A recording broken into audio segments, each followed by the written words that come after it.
ಮುಖ್ಯಮಂತ್ರಿಯಾಗಿದ್ದಂಥ ಸಿದ್ದರಾಮಯ್ಯನವರು ಅವರು ನಾನು ಅಹಿಂದ ಮುಖ್ಯಮಂತ್ರಿ,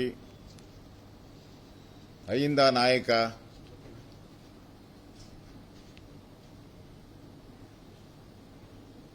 ದೇಶದಲ್ಲಿ ನಾನೊಬ್ಬನೇ ಕಾಂಗ್ರೆಸ್ ಪಾರ್ಟಿಯಲ್ಲಿ ಅಹಿಂದ ಮುಖ್ಯಮಂತ್ರಿ ಇರುವಂಥದ್ದು. ಬೇರೆ ಯಾವ ರಾಜ್ಯದಲ್ಲೂ ಹಿಂದುಳಿದ ವರ್ಗದವರು ಮುಖ್ಯಮಂತ್ರಿ ಇಲ್ಲ. ಆಂಧ್ರದಲ್ಲಿ ರೆಡ್ಡಿ ಇದ್ದಾರೆ, ಹಿಮಾಚಲ ಪ್ರದೇಶದಲ್ಲಿ ಠಾಕೂರ್ ಸಂಬಂಧಪಟ್ಟಿದ್ದಿದೆ, ಕೇರಳದಲ್ಲಿ ಅವರು ಮುಂದುವರೆದ ನಾಯರ್ ಅವರು ಇದ್ದಾರೆ. ನನ್ನ ಯಾವುದೇ ಕಾರಣಕ್ಕೂ ಬದಲಾವಣೆ ಮಾಡಲ್ಲ, ನಾನು ಹಿಂದುಳಿದ ಇದ್ದೀನಿ, ಕಾಂಗ್ರೆಸ್ ಪಾರ್ಟಿ ನಾನು ಬಿಡಲ್ಲ ಅಂತೇಳಿ ಬಹಳ ಕಾನ್ಫಿಡೆನ್ಸ್ ಆಗಿದ್ದಂಥ ಮುಖ್ಯಮಂತ್ರಿ ಏಕಾಏಕಿ ರಾಹುಲ್ ಗಾಂಧಿಯವರ ಕಿತಾಪತಿಯಿಂದ ಮತ್ತೆ ಅವರ ತಂದೆಯವರು, ಅವರ ಪೂಜ್ಯ ತಂದೆಯವರು ಯಾರು ಅಲ್ಲಲ್ಲ ರಾಜೀವ್ ಗಾಂಧಿ ಅವರು ಹಂಗೆ ಏರ್ಪೋರ್ಟ್ ಅಲ್ಲೇ ಮುಖ್ಯಮಂತ್ರಿನ ಕಿತ್ತಾಕ್ ಹೋದ್ರು. ಅವರು ವೀರೇಂದ್ರ ಪಾಟೀಲ್ನ ಕಿತ್ತಾಕಿದ್ದು ನಾವು ನೋಡಿದ್ದೀರಿ. ಹಿಂದೆ ಅವರ ಅಜ್ಜಿ ದೇವರಾಜ್ ಅರಸ್ ಅವರನ್ನ, ಅತಿ ದೊಡ್ಡ ಹಿಂದುಳಿದ ವರ್ಗದ ನಾಯಕ ದೇವರಾಜ್ ಅರಸನ್ನ ರಾತ್ರೋರಾತ್ರಿಯಾಗಿ ಕಿತ್ತಾಕಿದ್ದು. ಮತ್ತೊಬ್ಬ ಹಿಂದುಳಿದ ವರ್ಗದ ನಾಯಕ ಬಂಗಾರಪ್ಪ ಅವರನ್ನ ಕಿತ್ತಾಕಿರುವಂಥದ್ದು. ಇದು ಕಾಂಗ್ರೆಸ್ಸಿನ ಕಿತ್ತಾಕುವಂತ ಸಂಸ್ಕೃತಿ. ಅದರಲ್ಲಿ ಹೆಚ್ಚು ನೊಂದಿರ್ತಕ್ಕಂಥವರು ಹಿಂದುಳಿದವರೇ. ಕಾಂಗ್ರೆಸ್ಸಿನ ಕಿತ್ತಾಕಿರೋ ಆಟದಲ್ಲಿ ಅತಿ ಹೆಚ್ಚು ಜನ ದೇವರಾಜ್ ಅರಸ್, ಬಂಗಾರಪ್ಪ, ಈಗ ಸಿದ್ದರಾಮಯ್ಯ. 4 ಜನದಲ್ಲಿ 3 ಜನ ಬ್ಯಾಕ್ವರ್ಡ್. ಕಾಂಗ್ರೆಸ್ ಪಾರ್ಟಿ ಬರ್ತಾ ಬರ್ತಾ ಬ್ಯಾಕ್ವರ್ಡ್ ಮಾಡ್ತಾ ಇದೆ. Backward go back, go back, ಈ ಸಂಸ್ಕೃತಿ ಅಡಾಪ್ಟ್ ಮಾಡಿಕೊಂಡಿದೆ. ದೇಶದಲ್ಲಿ ನರೇಂದ್ರ ಮೋದಿಗೆ ಸದಾ ಸವಾಲಾಗ್ತಾ ಇದ್ದಂತ ರಾಹುಲ್ ಗಾಂಧಿ ನಾನು ಬ್ಯಾಕ್ವರ್ಡ್ ಪರ ಅಂತೇಳಿ ಈಗ ನಾನು ಪ್ರಶ್ನೆ ಮಾಡ್ತೀನಿ, ನೀನು ಗೋ ಬ್ಯಾಕ್ ಅಂತ ಯಾಕೆ ಹೇಳಿದೆ? ಅಂದ್ರೆ ಕಾಂಗ್ರೆಸ್ ಪಾರ್ಟಿ ಒಂದು ರೀತಿ ಹಿಂದುಳಿದ ವರ್ಗಗಳ ವಿರೋಧವಾಗಿದೆ. ಈಗ ಕೊನೆಯಲ್ಲಿ ಅವರು ಭಿಕ್ಷೆ ಬೇಡಿದ್ರು. ಸಿದ್ದರಾಮಯ್ಯನವರು ಕೊನೆಯಲ್ಲಿ ಡೆಲ್ಲಿಯಲ್ಲಿ, ನನಗಿರುವಂತ ಮಾಹಿತಿ, ವಿರೋಧ ಪಕ್ಷದವ್ರ ಮಾಹಿತಿ ಇದ್ದೇ ಇರ್ತದೆ, ಭಿಕ್ಷೆ ಬೇಡಿದ್ರು. ನನಗೆ 3 ತಿಂಗಳು ಒಂದು ಅವಕಾಶ ಕೊಡಿ, ಈ ವರದಿಯನ್ನು ಸಂಪೂರ್ಣ ಮಾಡಿ ವರದಿನ ತಗೊಂಡ್ಬಿಡ್ತೀನಿ, ಇನ್ನೂ ಅನ್ಫಿನಿಶ್ ಇದೆ, ಫೈನಲ್ ಟಚ್ ಅಪ್ ಮಾಡಬೇಕು, 3 ತಿಂಗಳ ಟೈಮ್ ಕೊಡಿ ಅಂದ್ರೆ 3 ದಿನಾನೂ ಟೈಮ್ ಕೊಡಲ್ಲ ಅಂತ ಹೇಳಿದ್ರು ಅವರು. ಇದು ಪಕ್ಕಾ ನ್ಯೂಸ್.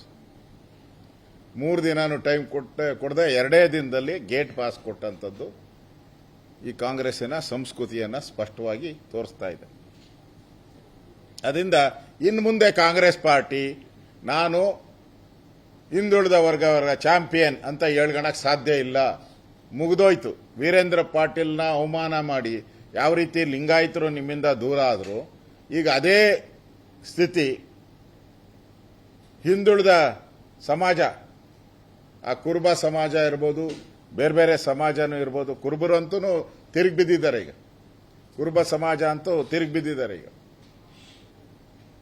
ಎಲ್ಲರೂ ಕೂಡ ಇವರಿಗೆ ಸರಿಯಾದಂಥ ಪಾಠ 2028ಕ್ಕೆ ನಿಮ್ಗೆ ಸರಿಯಾದಂಥ ಪಾಠವನ್ನ ಈ ರಾಜ್ಯದ ಸಮುದಾಯಗಳು, ಯಾವ ಹಿಂದುಳಿದ ವರ್ಗದ ಸಮುದಾಯದಿದೆ, ಅವರು ಪಾಠವನ್ನ ಕಲಿಸ್ತಾರೆ ಅನ್ನೋ ಒಂದು ಎಚ್ಚರಿಕೆಯನ್ನು ಕೂಡ ನಾನು ಕಾಂಗ್ರೆಸ್ ಸರ್ಕಾರಕ್ಕೆ ಕೊಡ್ತಾ ಇದ್ದೀನಿ. ಇನ್ನು ಈ ಸರ್ಕಾರ ಡ್ರೈವರ್ ಬದಲಾಗಿದ್ದಾನೆ ಅಷ್ಟೇ. ಈ ಸರ್ಕಾರದಲ್ಲಿ ಡ್ರೈವರ್ ಬದಲಾಗಿದ್ದಾನೆ, ಬಸ್ ಅದೇ, ಸೀಸ್ ಆಗಿರೋ ಬಸ್ಸೇ ಅದೇ. ಕೆಟ್ಟೋಗಿರೋ ಬಸ್ ಅದು, ಇಂಜಿನ್ ಕೆಟ್ಟೋಗಿದೆ. ಡ್ರೈವರ್ ಬದಲಾದರೇನು, ಕೆಟ್ಟೋಗಿರೋ ಬಸ್ಸಲ್ಲಿ ಓಡೋಕೆ ಸಾಧ್ಯನಾ ರಾಜ್ಯ ಅಂತ. ಸಿದ್ದರಾಮಯ್ಯನವ್ರು ಮೊದಲು 2 ವರ್ಷ 3 ವರ್ಷ ಈ ಲಾರಿನ ಓಡಿಸಿದ್ರು. ನಮ್ಮಲ್ಲಿ ಗಾದೆ ಇದೆ, ಯಾರ ಮನೆ ಆದ್ರೂ ಆಳ್ನ ಮಾಡಬೇಕು ಅಂತಂದ್ರೆ ಹಳೆ ಲಾರಿ ಕೊಡಿಸ್ಬಿಡಿ ಅಂತ. ಹಿಂದೆ ಗಾದೆ ನಮ್ಮಲ್ಲಿ ಗಾದೆ ಇದ್ದಿದ್ದು, ಗಾದೆ ಮಾತು ಹೇಳ್ತಾ ಇದ್ದೀನಿ. ಯಾರ ಮನೇನ ಹಾಳು ಮಾಡಬೇಕು ಅಂದ್ರೆ ಅವ್ರಿಗೊಂದು ಹಳೆ ಲಾರಿ ಕೊಡಿಸ್ಬಿಡ್ಬೇಕಂತೆ.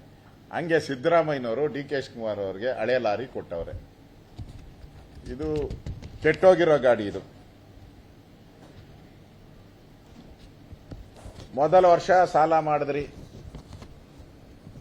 ನಂತರ ಇನ್ನೊಂದು ಸಾಲ ಮಾಡಿದ್ರಿ, ಮತ್ತೆ ಸಾಲದ ಮೇಲೆ ಸಾಲ, 3 ವರ್ಷನೂ ಕೂಡ ಸಾಲದ ಮೇಲೆ ಸಾಲ ಮಾಡಿದಿರ. ಈಗ ಆ ಬಸ್ಗೆ ಡೀಸೆಲ್ ಹಾಕಕ್ಕೂ ಸಾಲ ಮಾಡಿ ಡೀಸೆಲ್ ಹಾಕ್ಬೇಕು. ಆ ತರದ ಬಸ್ಸು ಇವತ್ತು DK ಶಿವಕುಮಾರ್ಗೆ ಕೊಟ್ಟಿರುವಂಥದ್ದು. ನಾನು ಈ ಸರ್ಕಾರ ಕೇಳಕ ಇಷ್ಟಪಡ್ತೀನಿ, ಮುಖ್ಯಮಂತ್ರಿ ಬದಲಾದ್ರೆ ಲೆಕ್ಕಪತ್ರ ಬದಲಾಗ್ತೈತಾ?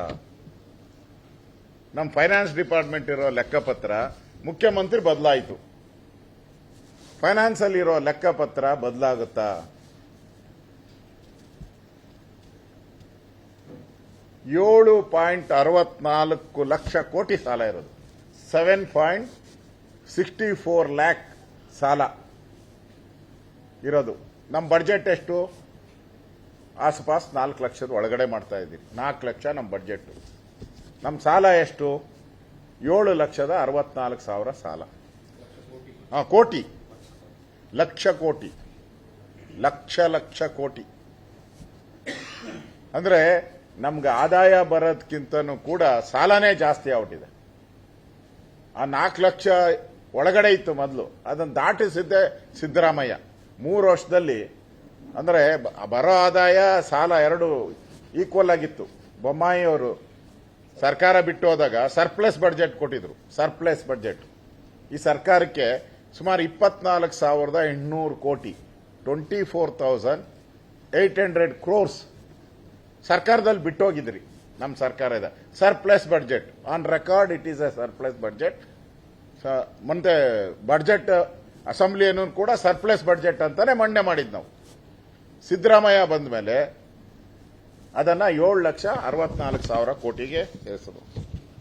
ನಾನು DK ಶಿವಕುಮಾರ್ಗೆ ಕೇಳಕ್ ಇಷ್ಟಪಡ್ತೀನಿ, ಈ ಸಾಲ ತೀರಿಸುವವರು ಯಾರು?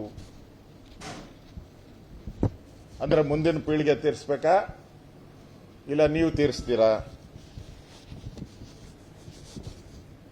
ಈಗ ಕೊರತೆ ಎಷ್ಟಿದೆ ನಮ್ದು? 94,428 ಕೋಟಿ ಈ ವರ್ಷದ ಹಣಕಾಸು ಕೊರತೆ ನಮ್ಮಲ್ಲಿರೋದು. ಇಷ್ಟು ಕೊರತೆ ಇದೆ ನಮ್ಮಲ್ಲಿ. 90,424 ಕೋಟಿ ನಮ್ಮ ಹತ್ರ ಕೊರತೆ ಇದೆ. ಈಗ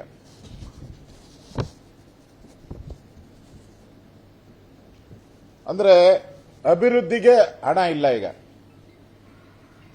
ನಾನು ಸರ್ಕಾರದಲ್ಲಿ 5 ಬಾರಿ ಮಂತ್ರಿ ಆಗಿದ್ದೀನಿ. ನಾನು ರೆವಿನ್ಯೂ, ಹೋಮು, ಆರೋಗ್ಯ, ಟ್ರಾನ್ಸ್ಪೋರ್ಟ್ ಎಲ್ಲ ಮಂತ್ರಿ ಆಗಿದೆ. ನಾವು ನಾರ್ಮಲಿ ಖರ್ಚು ಮಾಡ್ತಾ ಇದ್ದಿದ್ದೆ ಬೊಮ್ಮಾಯಿ ಸರ್ಕಾರ ಇದ್ದಾಗ ಅಪ್ರಾಕ್ಸಿಮೇಟ್ಲಿ 84,000 crores. 84,000 crores ಅಪ್ರಾಕ್ಸಿಮೇಟ್ಲಿ ಅಭಿವೃದ್ಧಿಗೆ ಇಡೀ ರಾಜ್ಯಕ್ಕೆ ಬೆಂಗಳೂರು ಸೇರಿದಂತೆ ಇಷ್ಟನ್ನು ನಾವು ಖರ್ಚು ಮಾಡ್ತಾ ಇದ್ರಿ. ಈ ಗ್ಯಾರಂಟಿ ತಂದ ಮೇಲೆ ನೀವು ಅವೈಜ್ಞಾನಿಕ ಗ್ಯಾರಂಟಿ ಒಳ್ಳೆಗೆ ಈಗ ಮೋದಿ ಅವರು ತಂದಿದ್ದಾರೆ, ರೈತರಿಗೆ 6,000 ಕೊಡೋದು. ಅದು ಅವೈಜ್ಞಾನಿಕ ಗ್ಯಾರಂಟಿ ಅಲ್ಲ. ಇದು ಅವೈಜ್ಞಾನಿಕ ಗ್ಯಾರಂಟಿ ತಂದಿದ್ರಿಂದ ಈಗ ಅಭಿವೃದ್ಧಿಗೆ ಏನು ಹಣ ಇರ್ತಾ ಇತ್ತು 84,000 ಕೋಟಿ, ಅದರಲ್ಲಿ ಕಟ್ ಆಯ್ತು. ಈಗ ನಿರ್ಭೀತ, ನಿಷ್ಪಕ್ಷಪಾತ, ವಿಶ್ವಾಸಾರ್ಹ ಸುದ್ದಿಗಳಿಗೆ ಮತ್ತೊಂದು ಹೆಸರಾಗಿರುವ ನ್ಯೂಸ್ 18 ಕನ್ನಡ ಈಗ ಆಪ್ನಲ್ಲೂ ಲಭ್ಯವಿದೆ. ದಯವಿಟ್ಟು ಇಲ್ಲಿರುವ QR ಕೋಡ್ ಅನ್ನು ಸ್ಕ್ಯಾನ್ ಮಾಡಿಕೊಂಡು ಆಪ್ ಡೌನ್ಲೋಡ್ ಮಾಡೋದಕ್ಕೆ ಮರಿಬೇಡಿ. ನಿಮ್ಮ ಬೆಂಬಲ ಹೀಗೆ ಸದಾ ನಮ್ಮೊಂದಿಗಿರಲಿ. ಧನ್ಯವಾದ.